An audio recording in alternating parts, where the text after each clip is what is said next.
ओम शांति। स्वागत है आप सभी का बाप दादा की मदद की मीठी यादें कार्यक्रम में। साथ ही साथ हम स्वागत करते हैं आदरणीय बृजमोहन भाई साहब का। ओम शांति भाई साहब। ओम शांति। आपके द्वारा हम बाप दादा की मदद की बहुत ही अविस्मरणीय विचित्र घटनाएं याद कर रहे हैं भाई साहब। और आज एक घटना याद आती है, जैसे आपने पहले भी बताया हुआ है कि बाबा के सभी बच्चे और सभी बच्चों को बाबा एक ना एक बार संगम युग पर अवसर ज़रूर देते हैं कि मेरे घर में आओ, मेरा परिचय लो, मेरा परिवार देखो। ऐसे ही बाबा ने इस जगत के जो गणमान्य व्यक्ति हुए, जिनको हम VIPs कहते हैं, उनको भी बहुत अवसर दिए। ऐसे ही पॉलिटिकल क्षेत्र के आप क्योंकि सेवाएं करते हैं, तो जो 9th PM थे भारत के, PV नरसिम्हा राव जी, 1991 से 1996 तक, तो वो भी माउंट आबू आए थे। तो उनका आना कैसे संभव हुआ, उसकी कुछ अगर आप हमको आज बातें बताएं तो। जी,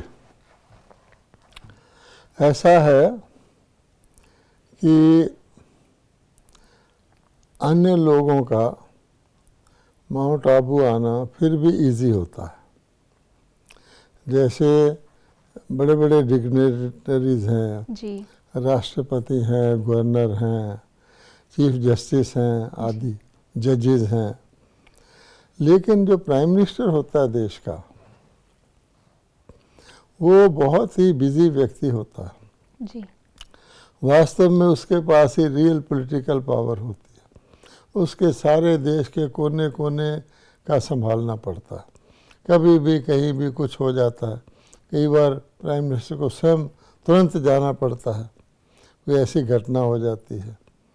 तो इसलिए प्राइम मिनिस्टर का पूर्व निश्चित प्रोग्राम में आना, हम उनको कहें कि जी आज से 3 महीने बाद या 2 महीने बाद एक कार्यक्रम है, इस डेट का, उसमें आप आइए, तो निश्चित कर ही नहीं सकते।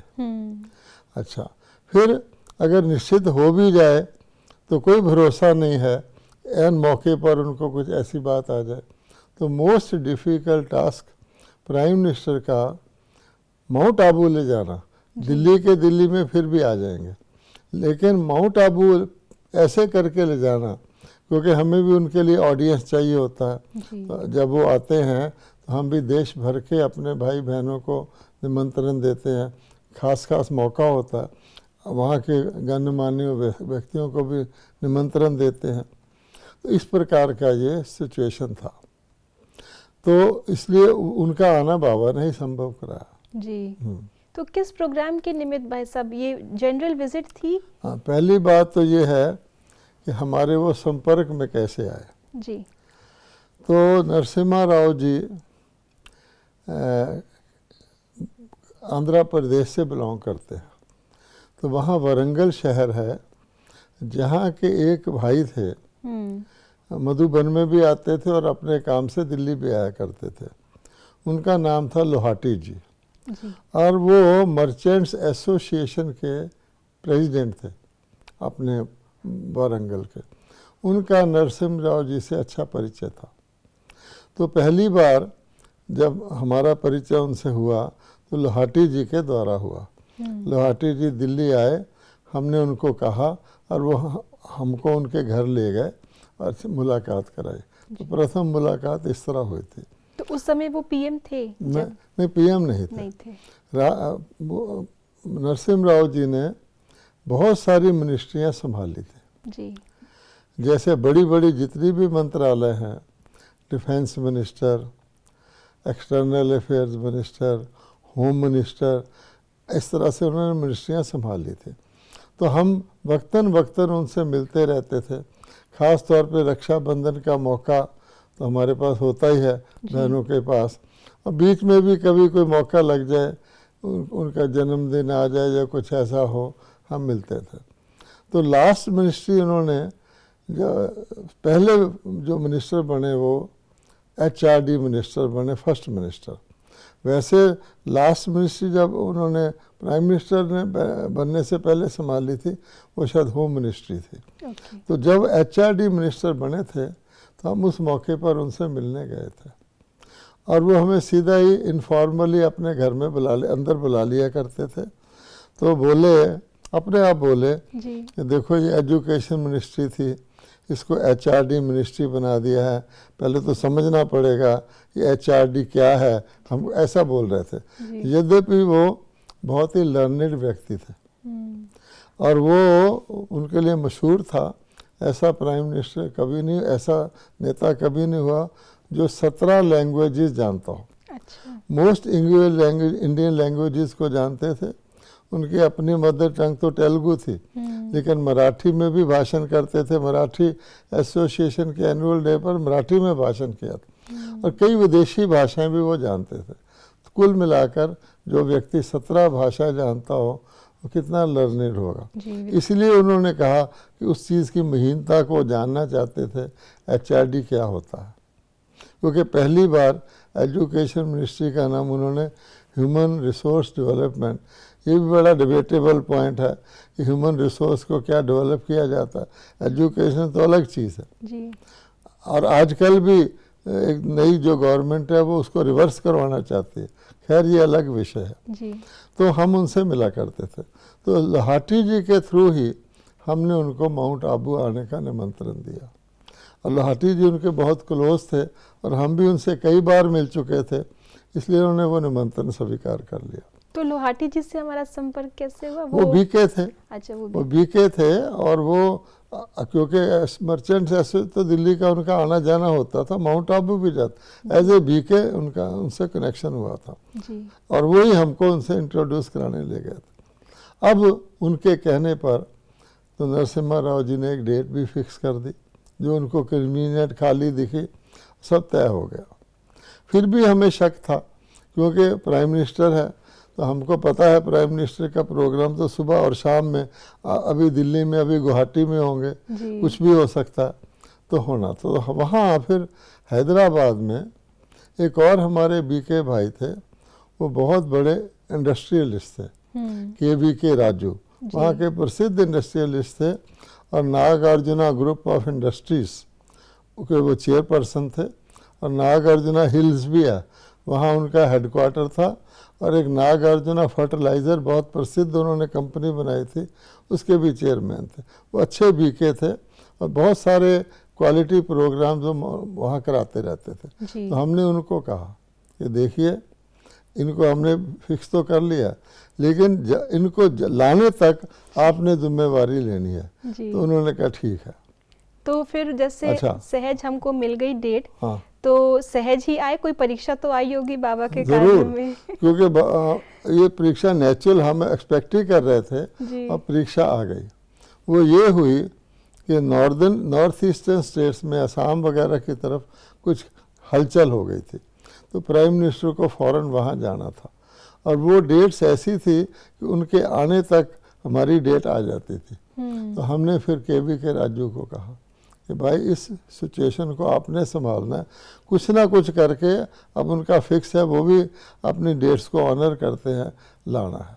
तो उसी कारण से KVK राजू जी ने उन पर प्रिवेल किया कि भाई ठीक है, आप अपना वो करिए, लेकिन इस डेट का ज़रूर ध्यान रखिए, आपको आना है।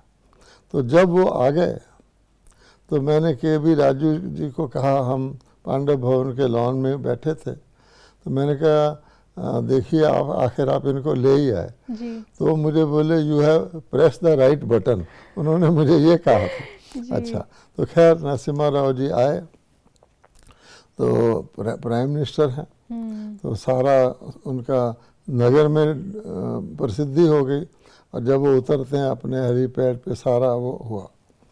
अब था उन्होंने जो प्रवचन किया, तो नरसिम्हा राव जी ने स्टेज से कहा कि कोई और होता तो मेरा पीछा छोड़ देता।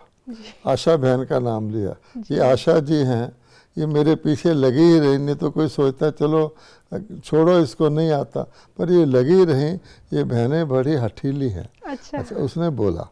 अच्छा, उसके बाद उन्होंने भाषण किया, तो क्या ब्रह्मा कुमारी की तारीफ की, वो तेज दिमाग के थे। कहते हैं जो काम सरकार को करना चाहिए वो ब्रह्मा कुमारी कर रही हैं, सरकार नहीं कर पा रही, और मैं यहाँ से डिक्लेयर करता हूँ इस कार्य में इनको किसी भी प्रकार का सहयोग चाहिए तो हमारी गवर्नमेंट देगी। ये उस समय के मुताबिक बहुत इम्पोर्टेंट एक प्राइम मिनिस्टर का एंडोर्स करना और ऑफर करना बहुत बड़ी बात थी। तो ऐसी क्या बातें उनको लगी हमारे कार्य में जिनके लिए उन्हें ऐसा क्योंकि वो हम उनसे मिलते भी रहते थे जी। और केवी के राजू जैसा व्यक्ति ब्रह्मा कुमारी में आता है, ये भी उनको उसका प्रभाव था। लाहटी जी भी उनको जानते थे और कहीं ना कहीं ब्रह्मा कुमारी का दिल्ली गवर्नमेंट के अंदर कोई ना कोई कार्य प्रचलित होता था। उनको क्यूरियोसिटी भी रहती थी ये कौन है, इस प्रकार के। यानी हमारी तो पूरी स्पिरिचुअल आर्मी है ना, और हम किसी से डोनेशन नहीं लेते और सेवा ही सेवा करते हैं और बहनें करती हैं, तो सबको ऊपर कहीं ना कहीं मिलती भी ज़रूर है उनसे। किसी अपने नगर में जाएंगे तो वहाँ बहनें राखी बांधने आएंगी, इस तरह से था। ये राखी का सिस्टम भी शिव बाबा ने ऐसा रखा हुआ है और किसी काम के लिए कोई अपॉइंटमेंट दे ना दे। और राखी हमारी बहनें स्नेह से मनाती हैं, स्पिरिचुअल ब्रदरहुड से मनाती हैं।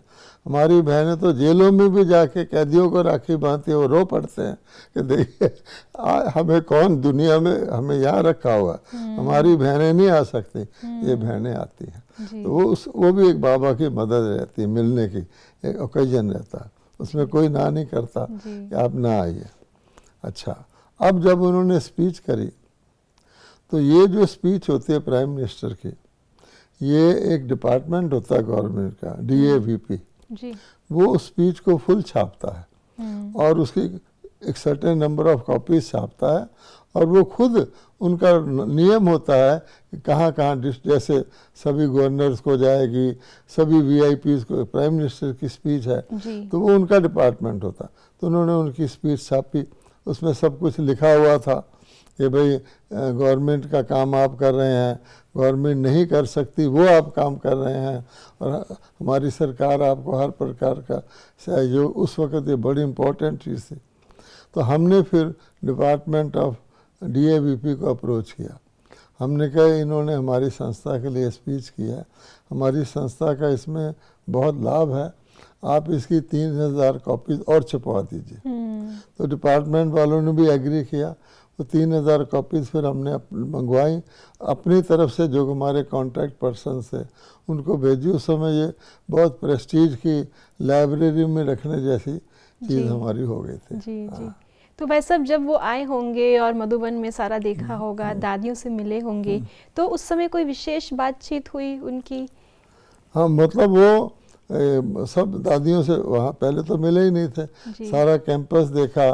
फिर उन्होंने कहा ये हेडक्वार्टर है जहाँ से सारे प्रांतों में, सारे भारत में लोग जाते हैं। कुछ उन्होंने इंक्वायरीज की, आपका सिस्टम कैसे चलता है आदि। तो बहुत खुश थे, अति खुश थे। और वो प्राइम मिनिस्टर के तौर पे आए थे। तो उस प्राइम मिनिस्टर के आने से सारा अमला जो होता है, सारी एडमिनिस्ट्रेशन राजस्थान की वो हिल जाती है। वो सारा ट्रैफिक रोक देखते हैं, यहाँ तक कि हमको भी एक जगह से दूसरी जगह जाने के लिए स्पेशल पास दिया जाता है, बैज दिया जाता है। हर तरफ खुफिया पुलिस खड़ी रहती है, पूरा हमारा हेडक्वार्टर किला बन जाता है। टॉप पर भी वो लोग खड़े रहते हैं गन लेके, तो एक विशेष माहौल बन जाता है। प्राइम मिनिस्टर का जाना, मैंने एक सबसे बड़े नेता का वहाँ पर जाना, तो ये हमारे साथ हुआ था। और कहीं ना कहीं भले जो लोग वहाँ फिजिकली मधुबन नहीं पहुँच पाए, हमारे ब्राह्मण बच्चे अपनी जगह पे रह करके भी वो उमंग की लहर वहाँ तक भी चलती है। हाँ, और लगातार न्यूज़ उनको दी जा रही थी कि भाई ऐसे प्राइम मिनिस्टर आए हैं, क्या हो रहा है, क्या। तो सारे वर्ल्ड में एक प्रकार की लहर फैल गई थी कि भारत का प्राइम मिनिस्टर ब्रह्मा कुमारी के हेडक्वार्टर, जैसे यूँ समझिए कोई कहे अमेरिका का प्रेसिडेंट ब्रह्मा कुमारी के सेंटर पर आया, इस तरह का वातावरण था। और भाई साहब उनके कार्यकाल के दौरान, क्योंकि वो इतना प्रभावित थे संस्था से, मधुबन भी आए, मिले, देखा और खुद अपनी स्पीच में वो कहा, तो उनके कार्यकाल में कोई विशेष उन्होंने सेवा की, कोई विशेष उपलब्धि हुई? नहीं, ये जो गवर्नमेंट का सिस्टम चलता है, तो उसमें जब वो प्राइम मिनिस्टर बने, वैसे वो हर मिनिस्ट्री में रहे थे, बड़े प्रसिद्ध व्यक्ति थे, बिल्कुल सादा रहते थे। तो उनके कार्यकाल में एक बात ये हुई थी कि उन्होंने डॉक्टर मनमोहन सिंह जो बाद में प्राइम मिनिस्टर बने थे जी। उनको उन्होंने अपने मिनिस्ट्री में फाइनेंस मिनिस्टर बनाया था। और डॉक्टर मनमोहन जी बड़े लर्निड व्यक्ति थे, कई देशों में घूमे थे, तो उन्होंने जिसको कहते हैं ना फाइनेंशियल रिफॉर्म्स, एक दूसरे तरीके के फाइनेंशियल सिस्टम को लागू किया था। तो नरसिंह राव जी ने उनको सिलेक्ट किया था। उस वक्त कई लोगों के आई विरोध भी उठे थे, इन्होंने इनको कैसे बना लिए, तो नए सिस्टम के हैं। तो फाइनेंशियल रिफॉर्म्स फिर मनमोहन सिंह जी ने 5 साल इनकी गवर्नमेंट चली, तो बहुत सारे फाइनेंशियल रिफॉर्म्स वो लाए थे। एक सारे देश में प्रसिद्ध घटना हुई थी। जी जी। और भाई साहब, इसमें आपको बाप दादा की मदद कैसे दिखाई देती है? ये तो देखिए ना, सीधी सीधी बाप दादा की मदद है जी। कि किसी प्राइम मिनिस्टर का एक ऐसे स्थान पर जहाँ मीन्स ऑफ कम्युनिकेशन भी नहीं है, जिनका कोई ब्रह्मा कुमारी का डायरेक्ट कनेक्शन ही नहीं है प्राइम मिनिस्टर के साथ, है ना। प्राइम मिनिस्टर को मुश्किल से अप्रोच लोग करते हैं जाके एक 5 मिनट के मिलने के लिए। वो प्राइम मिनिस्टर चलकर माउंट आबू आ जाए और उस डेट पर रह भी जाए, वो डेट भी कायम रह जाए, तो इसमें देखो परमात्मा ने पहले लोहाटी भाई को निमित्त बनाया जी। हमारा उनसे डायरेक्ट कनेक्शन नहीं था। अच्छा, फिर वो हम उनसे मिलते रहे तो थोड़ा हो जाता है, ब्रह्मा कुमारी का कुछ हम ऑन गोइंग एक्टिविटीज़ उनको बताते रहे। अच्छा, फिर सबसे बड़ी बात ये थी कि ऐन मौके पर उनका नॉर्थ ईस्ट में जाना था, तो केवी के राजू भाई ने, बाबा ने उनके द्वारा मदद करवाई कि केवी के राजू भाई ने प्रिवेल अपॉन किया, वो वहाँ पर आए। तो हर चीज़ में आप देखेंगे बाबा ने ही उनको वहाँ लाना था, वो आए जी। तो फिर वो गुवाहाटी की विजिट का कुछ पता चला हमें? नहीं, उन्होंने अपना काम कर लिया। उसके बाद माउंट आबू में कोई प्राइम मिनिस्टर न पहले गया उनके न बाद गया। गवर्नर्स आए हैं, प्रेसिडेंट्स आए हैं, वाइस प्रेसिडेंट्स आए हैं, चीफ जस्टिस, क्योंकि इनका पोस्ट ही ऐसा होता है। दिल्ली में प्राइम मिनिस्टर हमारे पास आए हैं, लेकिन वो भी बहुत एक बाबा की एक प्रकार की प्लानिंग के अनुसार आए। एक दवे गौड़ा थे, HD दवे गौड़ा, वो कर्नाटक के बिलोंग करते थे, वो प्राइम मिनिस्टर थे दिल्ली में। उनको भी हमारे फंक्शन में बाबा ने कैसे युक्ति रची कि वो आ गए। एक वहाँ स्वामी जी होते थे, कर्नाटक के प्रसिद्ध स्वामी जी। उस स्वामी जी का ब्रह्मा कुमारी से कनेक्शन रहता था, और स्वामी जी ने इतने हॉस्पिटल, इतने एजुकेशनल इंस्टीट्यूशन वहाँ खोले हुए थे, इसके लिए वो प्रसिद्ध थे वो स्वामी जी। लेकिन एजुकेशन का प्रचार करना और कर्नाटक गवर्नमेंट से एड भी लेते थे, बहुत बड़ा उनका मठ था जी। और सब गण्य मान्य व्यक्ति उनको जानते थे। तो दवे गौड़ा जी उनके शिष्य थे। अच्छा, नेचुरली तो जब वो दवे गौड़ा जी दिल्ली में प्राइम मिनिस्टर बने, तो हमको स्वामी जी जानते थे। तो हमने उन स्वामी जी को बुलाया दिल्ली में, सम्मान दिया, अपने सेंटर पे रखा। उनको कहा कि देखिए हमारा एक बहुत बड़ा फंक्शन है उसमें, इंदिरा गांधी स्टेडियम में, तो आपको प्राइम मिनिस्टर को लाना है उसमें। बोला मैं लाऊंगा, मैं खुद भी आऊँगा। तो उन्होंने युक्ति करके, वो भी फिर गुरु के कारण, भावना के कारण उन्होंने टाइम निकाला, और लोकल था दिल्ली का, दिल्ली में, इसलिए वो वहाँ आए। वरना प्राइम मिनिस्टर का आना मैंने बहुत ही मान भी लें तो भी अंत में नहीं हो पाता। तो ये बाबा ने ये किया था, ये इस प्राइम मिनिस्टर को बुलाया। किसी भी दुनिया में किसी भी जगह देख लो, कोई धार्मिक संस्था में एक प्राइम मिनिस्टर चला जाए, है ना। एक तो होता ना सार्वजनिक सर्वमान्य कोई संस्थान है, मान लो गांधी का पीस फाउंडेशन है, वहाँ से उनको वो लोग जाते हैं अपनी पार्टी के कारण, कोई संगठन के कारण। लेकिन एक वन ऑफ द इंस्टीट्यूशन जो अभी इतनी पॉपुलर भी नहीं है, वहाँ पर बाबा ही उनको ला सकता, उसके साथ संस्था का स्टेटस बढ़ता जी। और कहीं ना कहीं भाई साहब, जिनकी हम सेवा करते हैं, कहीं ना कहीं दुनिया तो छोटी है, कहते हैं दुनिया गोल है, तो वो कहीं ना कहीं उनके द्वारा हम ऐसे आत्माओं से भी संपर्क में आ जाते हैं। और हमें उनकी कहीं ना कहीं पीठ करते रहनी चाहिए। यानी हर एक चीज़ के पीछे बाबा है जी। हमने ये देखा अगर बाबा ना हो तो ये कार्य हम लोग नहीं कर सकते। जी। तो भाई साहब ये प्राइम मिनिस्टर बने, उसके पहले भी तो कई सारे पोजीशंस उन्होंने होल्ड किए होंगे, वहाँ भी हमारा संपर्क रहा उनसे रेगुलरली? देखिए ऐसा है जैसे हमने बताया कि ये कि ज़रूरी नहीं होता, हम तो जो हमारे संपर्क में है वो बता रहे हैं जी। इन चीज़ों की जड़ें बहुत गहरी होती हैं। अब सेंट्रल गवर्नमेंट में आने से पहले सेंट्रल गवर्नमेंट में भी वो बहुत मशहूर थे जब वो मिनिस्टर के तौर पे काम करते थे। शायद राजीव गांधी की गवर्नमेंट होती थी जी।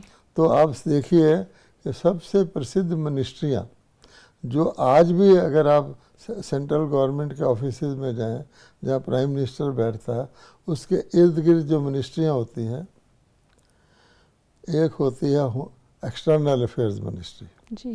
जो सारे अन्य देशों के साथ भारत का संबंध रखती है। एक होती है होम मिनिस्ट्री जो सारे देश का सारा प्रबंधन करती है। एक होती है फाइनेंस मिनिस्ट्री और ये तीन होती है। एक और होती है डिफेंस मिनिस्ट्री।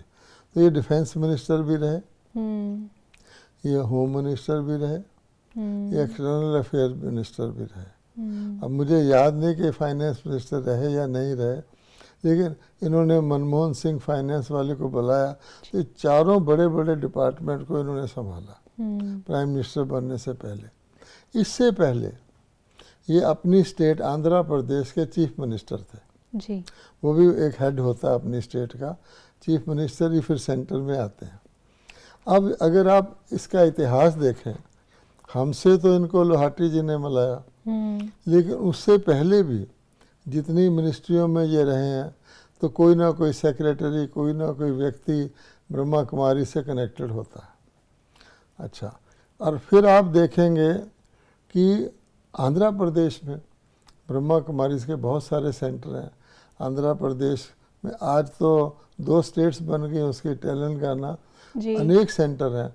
और आंध्र प्रदेश का एक अपना इतिहास है। ब्रह्मा कुमारी के कनेक्शन में अगर मैं यूं कहूं तो ये कोई एक्सेस नहीं होगा कि आंध्र प्रदेश ने ब्रह्मा कुमारी को इतना अपलिफ्ट किया है, इतना सपोर्ट किया, पता नहीं क्यों, ये आप समझिए कि मैं बयान नहीं कर सकता जी। आंध्र प्रदेश से अगर मुझे याद है तो सबसे पहले एक बी गोपाल रेड्डी होते थे जी। वो आंध्र प्रदेश के गवर्नर थे। तो प्रथम बार अगर कोई वीआईपी माउंट आबू में आया है तो बी गोपाल रेड्डी आए हैं। अच्छा, उसके बाद एक और होते थे जो यूपी के बहुत सारे गवर्नर आंध्र प्रदेश से लिए जाते थे। अच्छा। हाँ, तो वो जो थे जिनका मैंने सुनाया था आगरा में गवर्नर को बहन जी ने वो कर दिया था, फ़ोन किया था जी। तो वो गवर्नर, उसका मैं पूरा नाम मुझे अब याद नहीं है, वो भी आंध्रा के थे। इसके बाद डॉक्टर चन्ना रेड्डी जी, जो कि राजस्थान के गवर्नर रहे, जिन्होंने हमें ज्ञान सरोवर दिलाया, वो भी आंध्रा के थे जी। मैंने देखा है कि अनेक आंध्रा वालों ने, अच्छा, होम मिनिस्टर भारत के वो भी आंध्रा के थे और उन्होंने भी हमारी बहुत मदद की थी जी। तो कहने का भाव ये एक प्रांत ही ऐसा होता है जो कहाँ आंध्रा के लोग, कहाँ ब्रह्मा कुमारी, लेकिन वो प्रांत ही ऐसा होता है। ये भी विशेष पार्ट है। तो गवर्नमेंट के अंदर भी और बाबा के यज्ञ में भी उनका विशेष योगदान रहता है। अभी मुझे याद है कि भारत के यंगेस्ट एमपी जो थे वो भी आंध्रा के थे और सबसे पहले ब्रह्मा कुमारी में दिल्ली में आए और उन्होंने हमारे फर्स्ट बड़े प्रोग्राम में हिस्सा भी लिया था। अब मुझे उनका नाम याद नहीं है।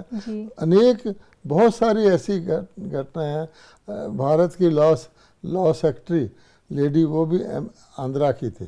तो अगर आप ओवरऑल देखेंगे तो जितना आंध्र प्रदेश के लोगों ने सपोर्ट किया ब्रह्मा कुमारी को, शायद किसी ने नहीं किया, डायरेक्टली या इनडायरेक्टली। तो ये भी एक होता है, स्थान का भी प्रभाव होता है। धरनी वहाँ की ऐसी होगी थोड़ी सी, और वैसे भी भावना प्रधान धरनी है साउथ में थोड़ा, इस हिसाब से भी वहाँ के लोग मांसाहारी होते हैं, उसके अलावा बहुत ही नेक दिल होते हैं। तो हमें याद है आंध्रा के किसी ऑफिशियल ने हमें बुलाया था किसी प्रोग्राम में, कोई ख़ास दिन था, शायद राखी बांधने गए थे जी। तो उस दिन उसके घर में सारे आंध्रा के ऑफिशियल्स का जो दिल्ली में रहते हैं भोजन था।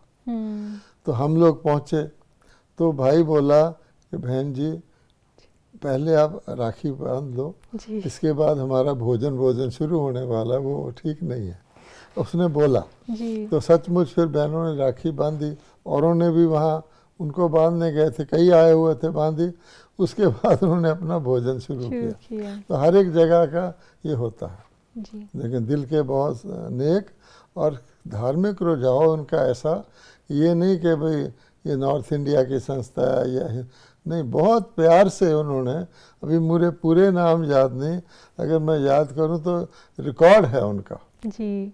अभी भी वर्तमान में भाई साहब जो हमारा लाल किले पर योगा डे का प्रोग्राम हुआ था, उसमें जो वाइस प्रेसिडेंट आए थे, वो भी कहीं ना कहीं कनेक्शन, भारत के वाइस प्रेसिडेंट आज के जो हैं वेंकैया नायडू, वो भी आंध्र प्रदेश के हैं और बहुत सहज स्वभाव से हम उनको मिलने गए, हमारे प्रोग्राम में आके उन्होंने प्रेजाइड किया, उसके बाद माउंट आबू भी गए। तो ये उनका एक नेचुरल स्वभाव है जी।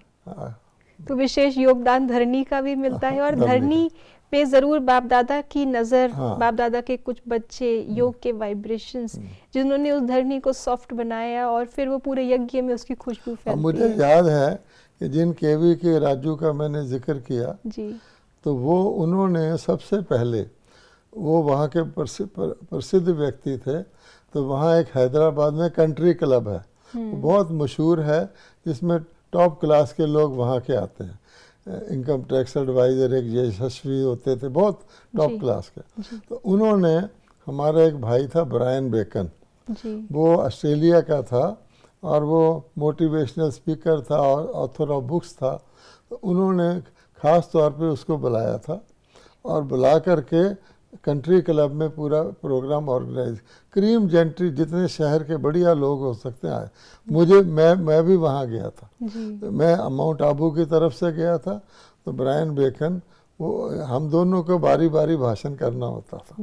तो ब्रायन बेकर ने अपने हिसाब से, एक एस कर्व होता है, तो एस कर्व पर भाषण किया।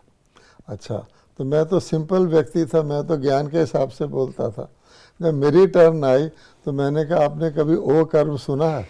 तो सारे हंसने लगे। मैंने कहा मैं आपको ओ कर्व पर सुनाता हूँ। फिर मैंने सृष्टि चक्कर का ज्ञान दिया था, सब बहुत खुश हुए थे।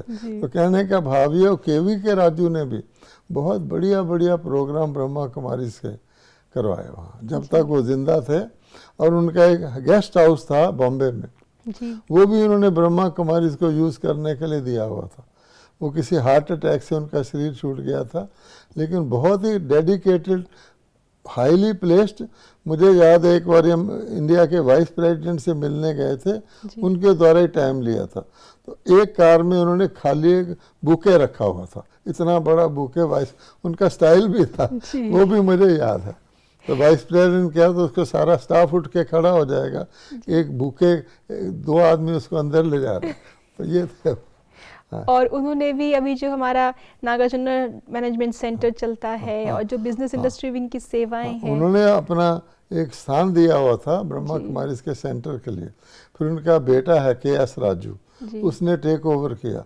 वो भी ब्रह्मा कुमारी का बहुत सपोर्टर है। वो इतना डीप नहीं है जितने वो थे, वो तो बहुत डेडिकेटेड थे, लेकिन वहाँ हमारा ब्रह्मा कुमारी के अंदर चलता है जी। हाँ जी। तो बहुत विशेष भाई साहब, बाप दादा ने कैसे आत्माओं की बुद्धि को प्रेरा, उनको, उनका भी कल्याण किया, और उनके द्वारा कहाँ ना कहाँ, जैसे आपने कहा, जड़ें बहुत गहरी होती हैं।